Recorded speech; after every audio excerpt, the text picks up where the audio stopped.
Ito nga pala si Vivo V40 SE 5G, isang bagong smartphone mula kay Vivo. Kung gusto nyo malaman ng price nito, make sure na panoorin nyo ang buong video. Sa ngayon, pag-usapan muna natin ang kanyang specs and features. Meron itong 6.67-inch Full HD Plus AMOLED display with 1080 by 2400 pixel resolution.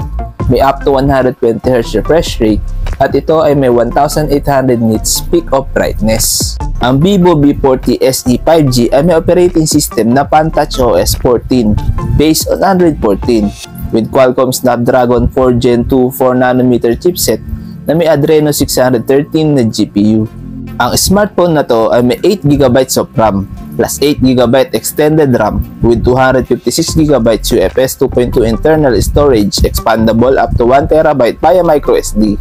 Ang Vivo V40 SE 5G ay may triple rear camera setup with 50MP main camera plus 8MP ultra-wide camera plus 2MP macro camera with LED flash HDR and panorama at may 1080p at 30fps video recording. Meron siyang 16MP selfie camera with 1080p at 30fps video recording. Sa kanyang battery, meron siyang 5000 mAh battery capacity with 44W fast charging. Meron siyang under-display fingerprint scanner at ito ay may dual stereo speakers with high-res audio certification. Sa dimensions, meron siyang 163.17 by 75.81 by 7.79 or 7.99mm at may timbang na 185.5 or 191 grams with IP54 dust and splash resistance at ito ay may hybrid dual SIM. Sa connectivity, meron siyang 5G, dual band Wi-Fi, Bluetooth 5.0, GPS, GLONASS, Galileo, PDS, QCSS, NFC, OTG, and USB Type-C. Ngayon, dito na tayo sa kanyang price.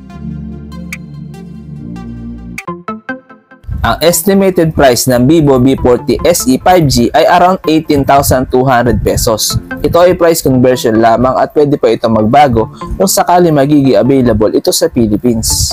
Ano sa tingin nyo guys? Sulit ba ang Vivo V40 SE 5G? Please comment down below. Hanggang dito na lang muna ang video na to. Huwag nyo kalimutan mag-subscribe para lagi kayong updated sa mga bago natin video.